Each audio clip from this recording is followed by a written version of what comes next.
NFC. The East remains the same. Eagles, Commanders, Giants, Cowboys. I just don't think I don't think the Cowboys are very good. I don't like the staff.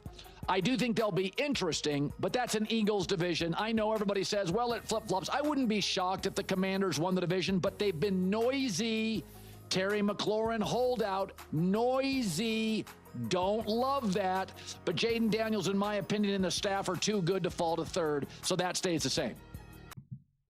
Yeah, they're not. Washington Commanders aren't falling to third. I mean, come on. That's not even a question. I think this will be a fun division.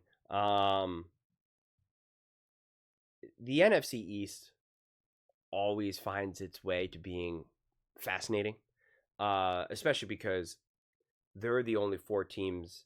When you look at the evaluations, they're the only division that has all four teams in the top 10.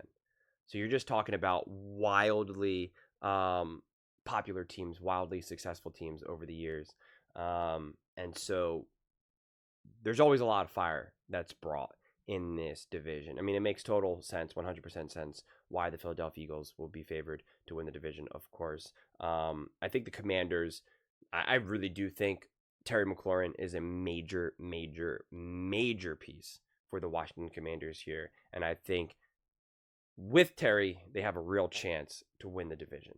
Without Terry, absolutely, positively not.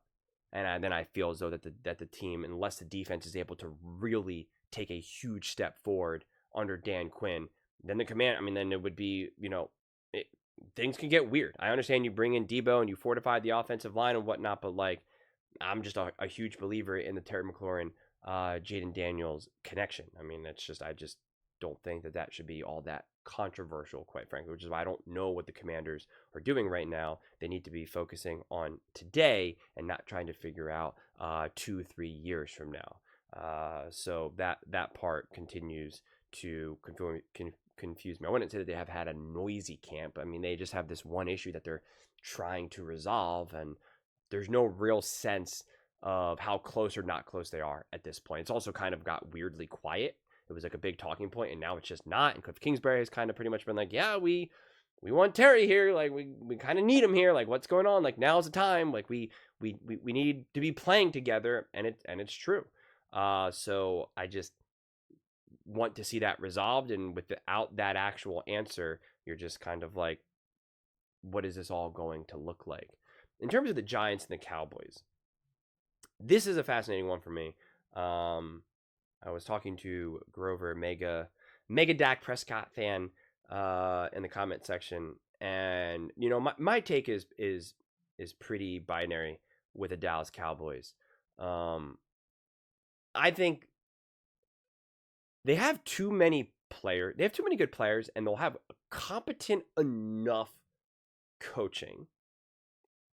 Whereas if they're having success, I think they can have true momentum. I don't think they're going to be a great team. I don't think they have the ability to win the division. But if they find themselves in the wild card that they're going to shock people, I don't think any of that's possible.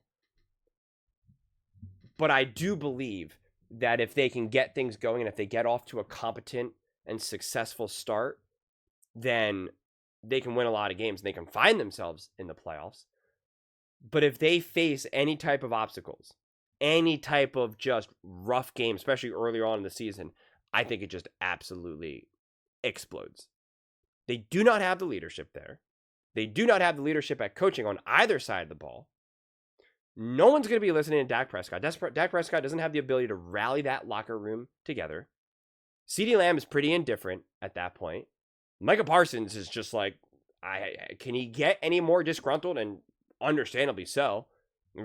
Jerry Jones walks in that locker room and says, come on, guys, we got to work together as a family and as a team. Anyone listening to that? No.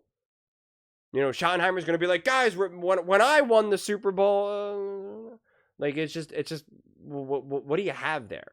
And NFL teams always face obstacles, always have roadblocks throughout a season.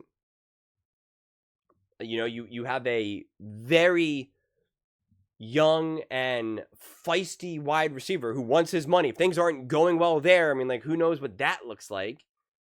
And he's not going to be a leader in that locker room. So it's just like the best chance you had is paying Micah, making sure that he understands that he is the backbone of this team and that he can carry them through any runs of turmoil. They don't have that.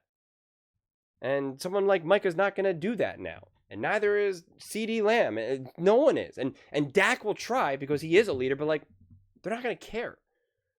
So I think they're an incredibly fragile team in that regard. But I think they have just Dak, CeeDee Lamb, and Pickens. I think that alone is going to be able, like, you would have to be a pretty bad coach to not be able to make that have some success, like, some like legitimate success, despite what the O-line officially looks like in the run game and whatnot. But like, I just think that alone is like, I mean, more than competent enough to like win some games.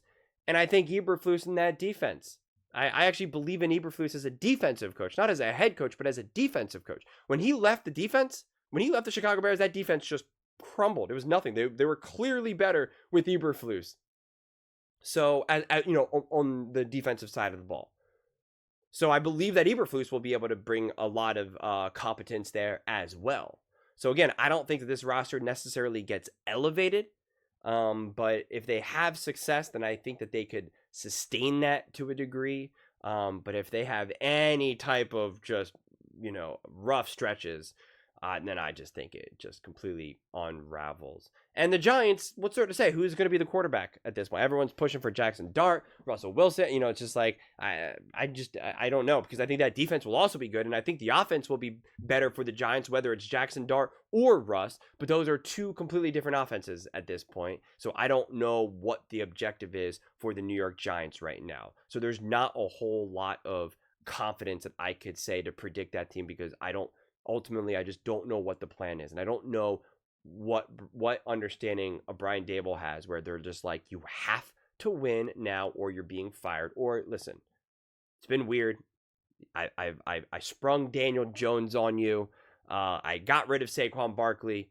You have some time. I want to see what we can do with Jackson Dart. Like, don't worry about it.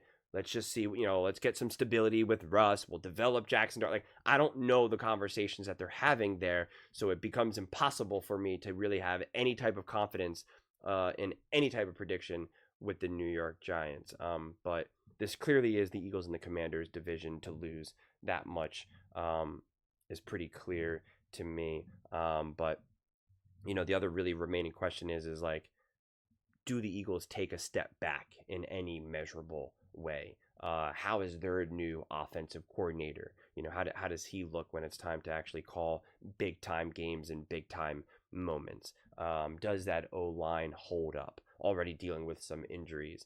How does that defense hold up with losing a fair amount of players? There's still plenty of question marks to go around, but still seems to remain to be in the driver's seat.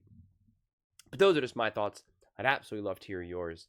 What do you guys all think about the Philadelphia Eagles winning the NFC East, Commanders in second, still making the playoffs as a wildcard team, and the Giants and then the Cowboys both missing, and the Cowboys being dead last?